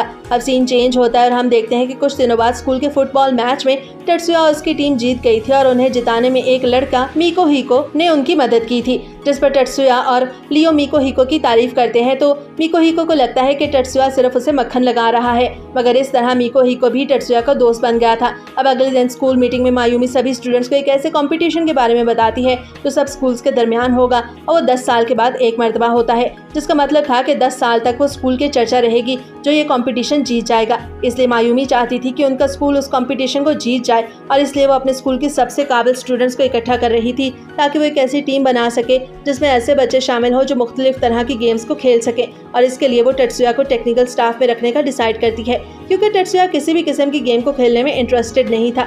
तब कुसैडो कहता है कि तेत्सुया को खुद को प्रूव करना होगा और किसी भी स्टूडेंट की कैट डिवाइस को इम्प्रूव करना होगा, जिसके लिए कीराहारा मान जाता है। अब तेत्सुया सबके सामने कीराहारा की कैट डिवाइस को कॉपी करता है और वो उसे इतनी परफेक्टली करता है कि कीराहारा उस डिवाइस को बहुत स्मूथली इस्तेमाल कर पा रहा था। अब ये देख के सब मान जाते हैं कि तेत्सुया टेक्निकल स्टाफ को ज्वाइन करने के लिए सबसे ज्यादा काबिल कैंडिडेट है। दरअसल वो सभी तेत्सुया की कंप्यूटर यूज करने की स्किल को देख के हैरान हो गए थे, क्योंकि तेत्सुया ने ये सभी कुछ बहुत आसानी से कर लिया था। अब उनकी टीम के लिए ये प्लस पॉइंट भी था। इस तरह तेत्सुया टेक्निकल स्टाफ को ज्वाइन कर लेता है। अब रात को जब तेत्सुया अपने घर आता है तो उसे आर्मी ऑफिसर की वीडियो कॉल आती है, जिसमें आर्मी ऑफिसर उसे बताता है कि तेत्सुया को उस कंपटीशन की तैयारी बहुत अच्छे से करनी चाहिए। साथ ही साथ वो उसे बताता है कि कंपटीशन की जगह पे एक अननोन टीम को देखा गया है, इसलिए पहले ही तेत्सुया को इस बारे में आगाह किया जा रहा है, क्योंकि कुछ भी एक्सपेक्ट किया जा सकता है। और अगर तेत्सुया को किसी भी किस्म की मदद की जरूरत हो तो उसे वो मदद आर्मी की तरफ से दी जाएगी। इसके बाद वहाँ मायूको आ जाती है, जिसने खूबसूरत सा ड्रेस पहना हुआ था और उसमें काफी अच्छी दिख रही थी। उसे इस तरह देख के तेत्सुया हैरान होता है और उसकी तारीफ भी करता है। तब तेत्सुया उसे बताता है कि वो एक फ्लाइंग डिवाइस पे काम कर रहा है। जब वो उसका एक्सपेरिमेंट करता है तो वो पूरी तरह से काम कर रही थी। अब ये देख के मायूको खुश होती है और अपने भाई की तारीफ करती है और कहती है कि उसे हमेशा से उस पर गर्व रहेगा। इसके बाद मायूको भी उस फ्लाइंग डिवाइस पे हवा में उड़ने लगी थी और वो अपने आप को एक क्वीन समझ रही थी, क्योंकि उसे इस तरह हवा में उड़ के बहुत मजा आ रहा था। तब तेत्सुया उससे डिवाइस के एक्सपीरियंस के बारे में पूछता है तो मायूको से बताती है कि उसकी डिवाइस बहुत अच्छे से काम कर रही है और उसे उस पर उड़ने में कोई भी दिक्कत नहीं महसूस हो रही। अब अगले दिन तेत्सुया मायूको के साथ डेवलपिंग सेंटर जाता है ताकि वो अपनी उस उड़ने वाली डिवाइस को टेस्ट करवा सके।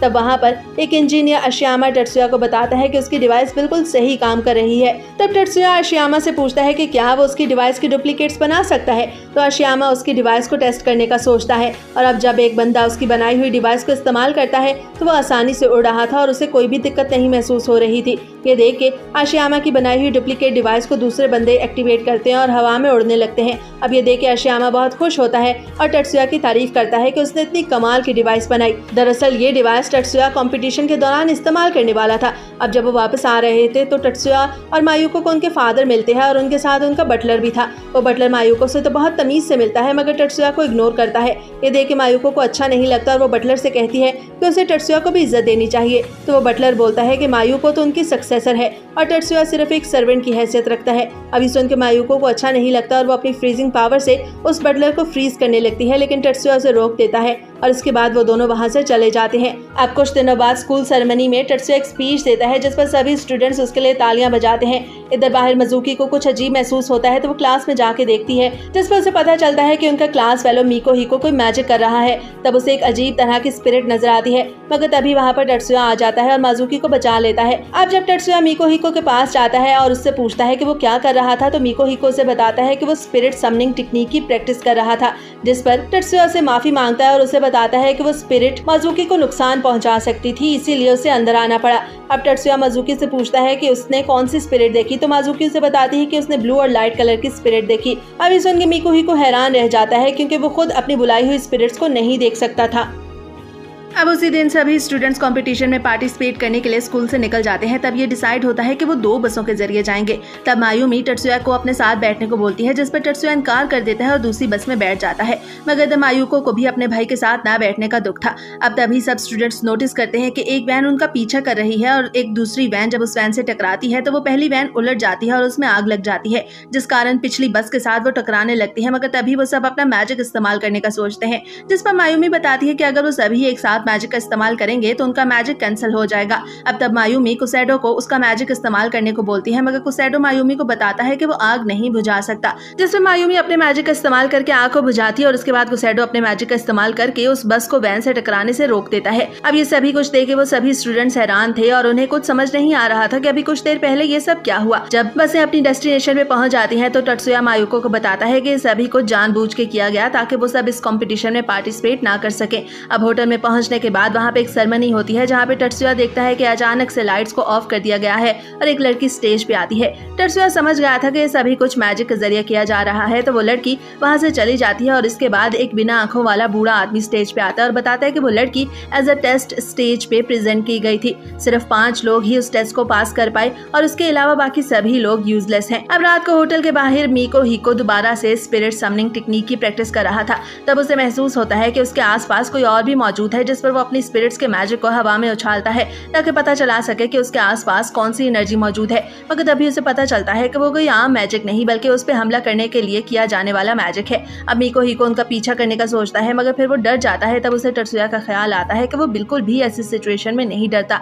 अब ये सोच के उसे इंस्पिरेशन मिलती है और वो भाग के उन अटैकर्स का पीछा करता है। तब वो अटैकर्स मीको हिको पर अपनी गन पॉइंट कर लेते हैं, मगर तभी उनकी गन्स डिस्ट्रॉय हो जाती हैं और उन्हें कोई अननोन स्ट्रेंजर मार देता है। लेकिन असल में वो मरे नहीं थे। जब मीको हिको अपने पीछे मुड़ के देखता है तो उसे पता चलता है कि वहाँ कोई और नहीं बल्कि टत्सुया ही उसकी मदद करने के लिए मौजूद था। दरअसल टत्सुया होटल के अंदर से स्कैन कर रहा था कि मीको हिको बाहर अकेला है या उसके साथ कोई और भी है। तब उसे पता चलता है कि कोई उस पर हमला करने वाला है। तब वो बाहर आ जाता है और वो वक्त पे मीको हिको को बचा लेता है। अब मीको हिको टत्सुया को शुक्रिया अदा करता है और वहाँ से चला जाता है। तब नेवल ऑफिसर वहाँ आ जाता है और मीको हिको की तारीफ करता है कि वो भी टत्सुया ही की तरह एक हार्ड वर्किंग पर्सन है। इसके बाद अगले दिन जब कंपटीशन स्टार्ट होता है तो पहली गेम सर्फिंग की थी, जिसमें मैरी पार्टिसिपेट कर रही थी और मैरी अपनी जीत को लेकर काफी कॉन्फिडेंट थी, मगर एरिका को लग रहा था कि मैरी सिर्फ शो ऑफ कर रही है। तब कंपटीशन स्टार्ट हो जाता है और मैरी बाकी सभी पार्टिसिपेट्स को टफ टाइम दे रही थी। तब एक लड़की पानी की एक बहुत बड़ी वेव क्रिएट करती है, मगर इस सब का मैरी पे कोई असर नहीं होता और वो अपने मैजिक स्पेल को कास्ट करती है और अपनी स्पीड उन लड़कियों से आगे रखती है। तब मैरी सर्फिंग करते हुए नीचे पानी में जंप लगाती है, जिससे पानी की एक बहुत बड़ी वेव बाकी लड़कियों पे गिरती है और इस तरह मैरी बहुत आसानी से वो कंपटीशन जीत जाती है।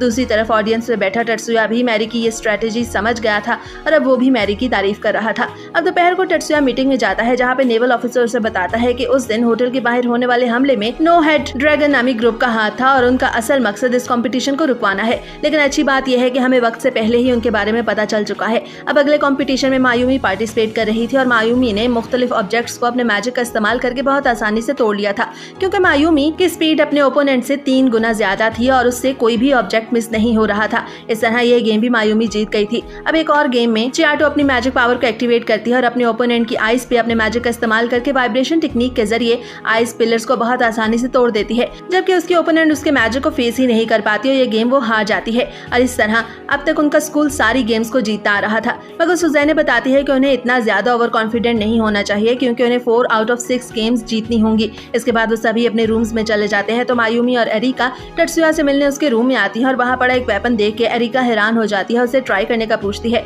जिस पर टत्सुया उसे मना कर देता है क्योंकि वो वेपन उसने लियो के लिए बनाया था। अब शाम होने पे जब टत्सुया वो वेपन लियो को दिखाता है तो हमें पता चलता है कि वो एक सेपरेबल ब्लेड था, जिसे टत्सुया ने इनविजिबल पावर के जरिए अटैच किया हुआ था। इसका मतलब था कि जब लियो वो वेपन इस्तेमाल करेगा तो उसका ऊपर का हिस्सा नीचे के हिस्से से अलग हो जाएगा, मगर असल में वो एक इनविजिबल पावर के जरिए एक दूसरे के साथ जुड़ा हुआ होगा। लियो को वो वेपन बहुत पसंद आता है, तो टत्सुया उसे उस वेपन को इस्तेमाल करने का बोलता है, जिस पर टत्सुया अपने मैजिक के जरिए जमीन के अंदर से कुछ स्टिक्स को बाहर निकालता है और लियो को उन स्टिक्स को उस वेपन के जरिए काटने को बोलता है, जिस पर लियो उस वेपन का इस्तेमाल करके उन स्टिक्स को बहुत आसानी से काट देता है। अब अगले दिन के कंपटीशन में मैरी को थोड़े टफ राइवल्स का सामना था। मैरी देखती है कि उसके ओपोनेंट उसके बहुत करीब आ चुकी है और तभी उसकी ओपोनेंट अपने सर्फिंग बोर्ड से फिसलती है और मैरी के ऊपर आके गिरती है। मैरी खुद को उससे बचाने की कोशिश करती है, मगर वो दोनों ही अब उस सर्फिंग बोर्ड के साथ पानी में गिर गई थी और नॉकआउट हो गई थी। अब शाम को जब मैरी को होश आता है तो मायूमी उसे बताती है कि उसकी दोनों रिब्स जख्मी होने के कारण टूट चुकी हैं और अब वो इस गेम में दोबारा कभी हिस्सा नहीं ले सकेगी, जिसमें मैरी उदास हो जाती है। अब टत्सुया अपने साथियों को बताता है कि जरूर मैरी पर मैजिक का इस्तेमाल हुआ है, जबकि वहाँ पर बहुत से ऐसे गार्ड्स थे जिनका काम सिर्फ ये था कि वो किसी को भी गेम के दौरान मैजिक का इस्तेमाल करने से रोक सके। अब टत्सुया हैरान था कि आखिर इतने ज्यादा गार्ड्स होने के बावजूद मैरी पे मैजिक का इस्तेमाल किसने किया, क्योंकि मैरी अब तक बहुत अच्छा खेल रही थी। तो टत्सुया समझ आता है कि ये सभी कुछ उसके राइवल्स का काम था। अब मीटिंग में मायूमी बताती है कि उन्हें इस कंपटीशन को जीतने के लिए अपने लास्ट 2 गेम्स को हर हाल में जीतना होगा।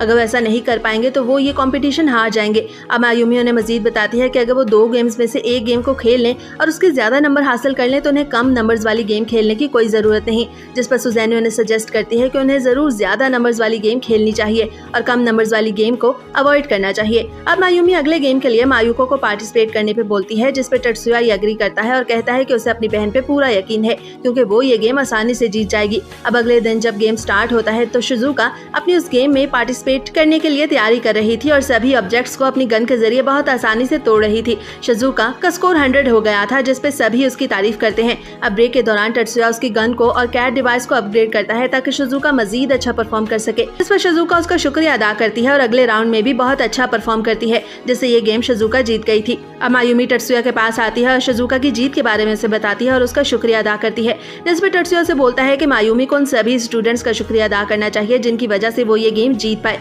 जिस पर सुजैनी बोलती है कि आखिर टत्सुया हर वक्त इतना उदास क्यों रहता है, जिस पर टत्सुया कोई जवाब नहीं देता। इसके बाद टत्सुया हनुका से मिलने जाता है और उसे बताता है कि गेम से पहले वो उससे कुछ बात करना चाहता है। वो हनुका को कुछ ट्रिक बताता है जिससे वो ये गेम जीत सकती थी। अब हनुका गेम को स्टार्ट करने से पहले अपने मैजिक को एक्टिवेट करती है, जिससे बहुत तेज रोशनी उसके ओपनर्स की आंखों में पड़ती है, जिससे वो सभी स्टूडेंट्स डिस्ट्रैक्ट हो जाते हैं और इस बात का फायदा उठा के हनुका अकेली ही सर्फिंग बोर्ड पे वो गेम खेलने लगती है और बगैर किसी राइवल के वो ये गेम बहुत आसानी से जीत जाती है। इसके बाद वो टत्सुया के पास आती है और इस सब के लिए उसे शुक्रिया अदा करती है क्योंकि आज वो टत्सुया की वजह से पहली बार अपनी जिंदगी में कोई भी गेम जीत पाई थी। इसके बाद टत्सुया और उसके साथियों को पता चलता है कि उनके स्कूल के बॉयज एक और कंपटीशन हार गए हैं और अगर वो ऐसे ही हारते रहे तो इससे उनके स्कूल को ये कंपटीशन लूज करना पड़ेगा। अब दूसरी तरफ कुछ लोग एक होटल में एक दूसरे के साथ बात कर रहे थे कि वो किस तरह इस कंपटीशन को रुकवा सकते हैं। दरअसल ये वही नो हेड ड्रैगन ग्रुप के लोग थे, क्योंकि अगर उनकी टीम फेल हो गई तो उन्हें बहुत ज्यादा बदनामी का सामना करना पड़ेगा, इसलिए उन्हें जल्द से जल्द बाकी सभी टीम्स को हराना होगा।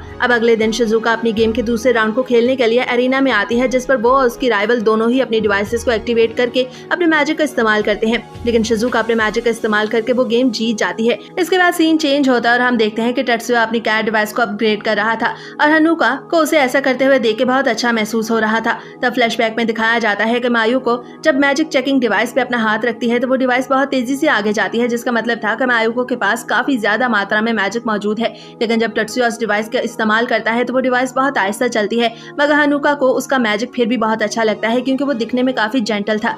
दरअसल हनुका उस वक्त को याद कर रही थी जब उसने पहली बार टत्सुया को देखा था। अब इसके बाद अगले गेम में मायूको पार्टिसिपेट करती है और उसकी राइवल अपनी कैट डिवाइस एक्टिवेट करती है, लेकिन मायूको उससे पहले ही अपनी कैट डिवाइस एक्टिवेट कर चुकी थी और इस तरह मायूको अपने आइस मैजिक का इस्तेमाल करके उन सभी पिलर्स को तोड़ के वो गेम जीत लेती है। इसके बाद रूम में आकर सभी लड़कियां टत्सुया की तारीफ करने लगती हैं कि किस तरह उसने मायूको की कैट डिवाइस को अपग्रेड किया। अब ये देख के शुन को गुस्सा आ जाता है और वो अपने साथी से कहता है कि जो भी हो जाए उन्हें हर हाल में अगली गेम को जीतना ही होगा, चाहे इसके लिए उन्हें चीटिंग ही क्यों ना करनी पड़े। अब इसके बाद लड़कियों की अगली गेम में हनुका एक बार फिर से वाटर सर्फिंग गेम में पार्टिसिपेट कर रही थी, जहां पर उसके सभी राइवल्स ने ग्लासेस पहने हुए थे ताकि इस बार हनुका उन पे कोई मैजिक स्पेल कास्ट ना कर सके, जबकि हनुका ने खुद कोई आम सी ग्लासेस पहनी हुई थी। अब गेम स्टार्ट होता है और जब भी कोई बेंड आता है तो हनुका की राइवल स्लो हो जाती थी, जबकि हनुका फास्ट स्पीड में ही सर्फिंग कर रही थी। दरअसल उसकी राइवल्स को ये डर था कि वो कहीं दीवार में न टकरा जाए और साथ ही साथ वो हनुका के मैजिक कास्टिंग से भी डर रही थी, इसलिए हनुका का ये गेम बहुत आसानी से हनुका के हिस्से में आता है और वो जीत जाती है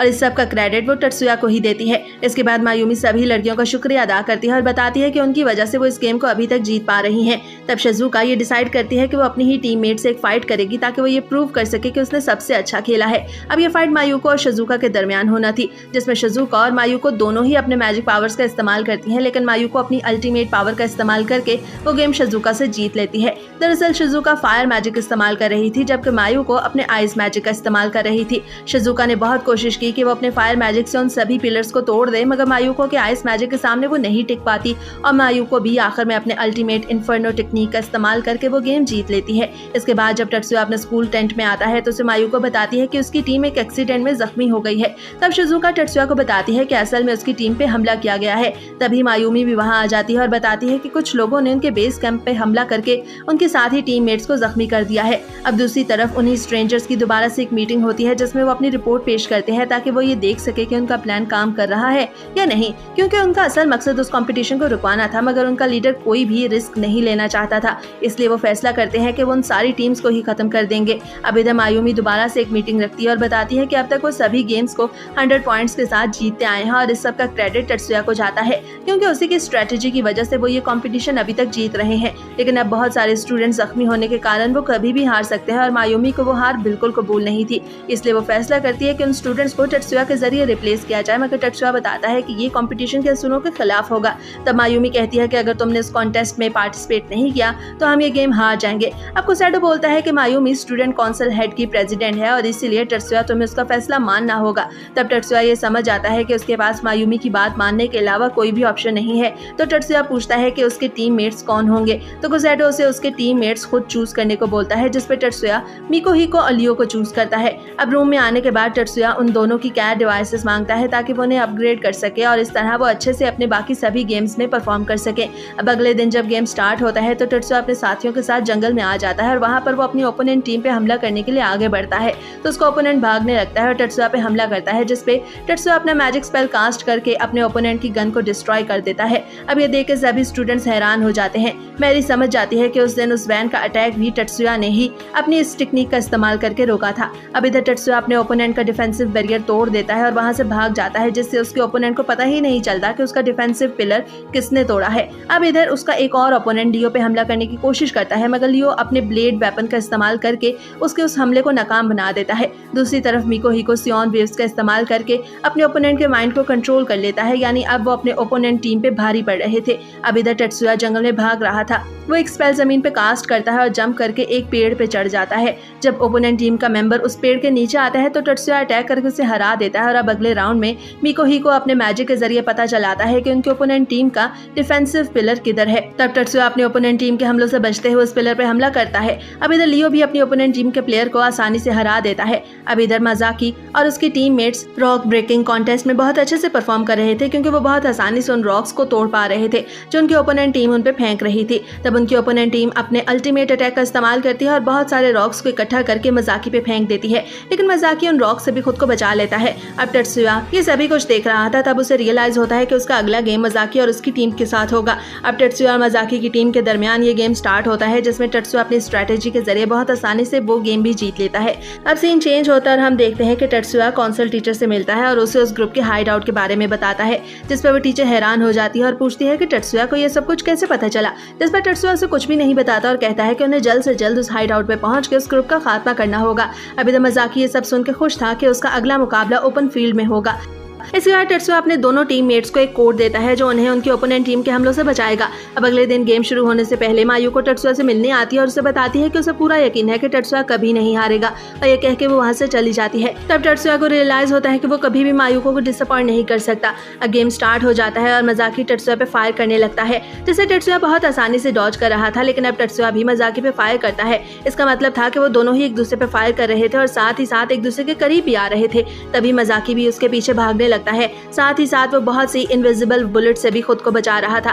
तभी टेत्सुया देखता है कि जमीन में कुछ अजीब सा खड्डा है, तो टेत्सुया अपनी स्कैनिंग पावर का इस्तेमाल करके आसपास मौजूद सभी इनविजिबल बुलेट्स और मैजिकल स्पेल्स को डीएक्टिवेट कर देता है। अब इधर मजाकी का साथी भी लियो पे हमला कर रहा था। तब लियो अपनी बैरियर शील्ड उसकी तरफ फेंकता है और साथ ही अपने ब्लेड से उस पर हमला करता है, मगर मजाकी का साथी खुद को अपने मैजिकल स्पेल के जरिए बहुत आसानी से बचा लेता है। अब इधर मिकोहिको अपनी बहुत सारी कॉपीज बना लेता है ताकि वो अपनी ओपोनेंट टीम पे हमला कर सके, मगर तभी वहाँ एक ब्लास्ट होता है और लियो जमीन पे गिर जाता है। तब हमें पता चलता है कि वो ब्लास्ट किसी और ने नहीं बल्कि मजाकी ने किया था और इस तरह वो मिकोहिको को जख्मी कर देता है। इधर टेत्सुया दोबारा से मजाकी पे हमला करता है, मगर मजाकी बहुत सारी इनविजिबल बुलेट्स और मैजिक स्पेल्स का इस्तेमाल करके टेत्सुया को घेर लेता है, जिन्हें टेत्सुया एक एक करके खत्म करने लगता है, मगर वो मैजिकल स्पेल्स इतने ज्यादा थे कि टेत्सुया अब जख्मी हो गया था। ये देख के सभी स्टूडेंट्स हैरान हो जाते हैं। दरअसल मजाकी ने इतनी ज्यादा मैजिक स्पेल्स का इस्तेमाल किया था कि ये कंपटीशन के रूल्स के भी खिलाफ था। तब मजाकी को लगता है कि अब वो कंपटीशन से आउट हो जाएगा, मगर टेत्सुया किसी तरह मैनेज करके मजाकी के पास आ जाता है और एक हल्की सी क्लैप मजाकी के कानों के पास करता है, जिससे मजाकी के दोनों कान शदीद जख्मी हो जाते हैं। अब वो जमीन पे गिर जाता है। अब इधर टेत्सुया भी काफी जख्मी था, लेकिन वो खुद को अभी तक मैनेज करता आ रहा था। अब सभी स्टूडेंट्स टेत्सुया उसकी अमेजिंग स्किल्स को देख के काफी हैरान थे।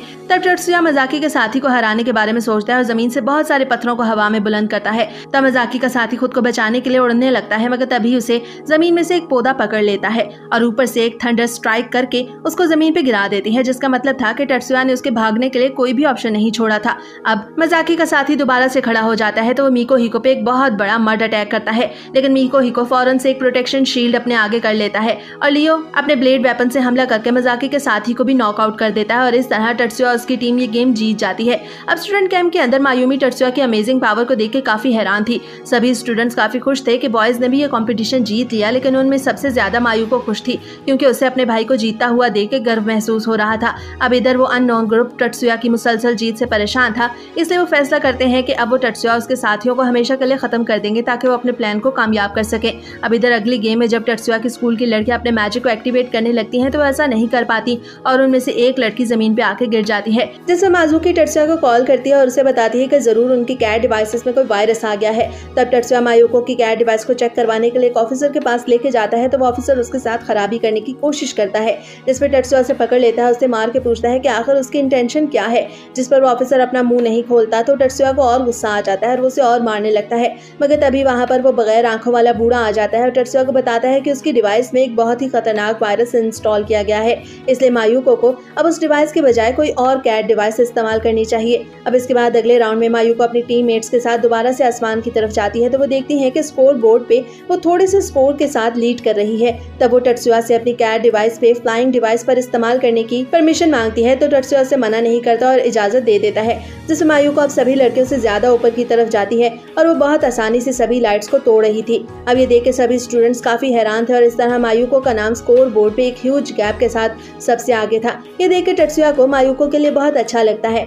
अब इधर ड्रैगन ग्रुप के बेस कैंप पर मौजूद उन सभी लोगों को एहसास होता है कि उनके सभी प्लान्स फेल हो चुके हैं और वो टत्सुया को नहीं हरा सकते। तब वो फैसला करते हैं कि वो कैप्टन अमेरिका की मदद लेंगे। अब एरिना में कैप्टन अमेरिका भी पहुंच जाता है और एक लड़के पे हमला करने की कोशिश करता है, मगर वो लड़का कैप्टन अमेरिका के उस हमले को रोक देता है और उसे उठा के एरिना से बाहर फेंक देता है। मगर कैप्टन अमेरिका इस सब में बिल्कुल जख्मी नहीं होता। तब वो लड़का भी बाहर आ जाता है और कैप्टन अमेरिका से ये सब करने की वजह पूछता है, मगर तभी वहाँ पर एक और लड़का आता है और वो दोनों आपस में बात करने लगते हैं। अब इसी बात का फायदा उठा के कैप्टन अमेरिका दोबारा से उस पहले वाले लड़के पे हमला करने के लिए आगे बढ़ता है, मगर एक बार फिर वो लड़का उसके उस हमले को डॉज करके उसे जमीन पे गिरा देता है। अब तभी बहुत सारी नीडल जमीन में से निकल के कैप्टन अमेरिका के जिस्म के आर पार हो जाती हैं। तब उन दोनों लड़कों को रियलाइज होता है कि सभी कुछ उनके एक और साथी फ्यूजी ने किया है। अब इधर मायूको अपने अगले कॉन्टेस्ट में दोबारा से फ्लाइंग मैजिक का इस्तेमाल करके सभी लाइट्स को बहुत आसानी से तोड़ रही थी। तब वो देखती है कि बाकी लड़कियां भी अब उसकी तरह उड़ पा रही थी, लेकिन वो बहुत जल्द ही नीचे आने लगती हैं क्योंकि उनका मैजिक खत्म हो रहा था, जिसका मतलब था कि मायूको ने ये गेम भी जीत ली थी।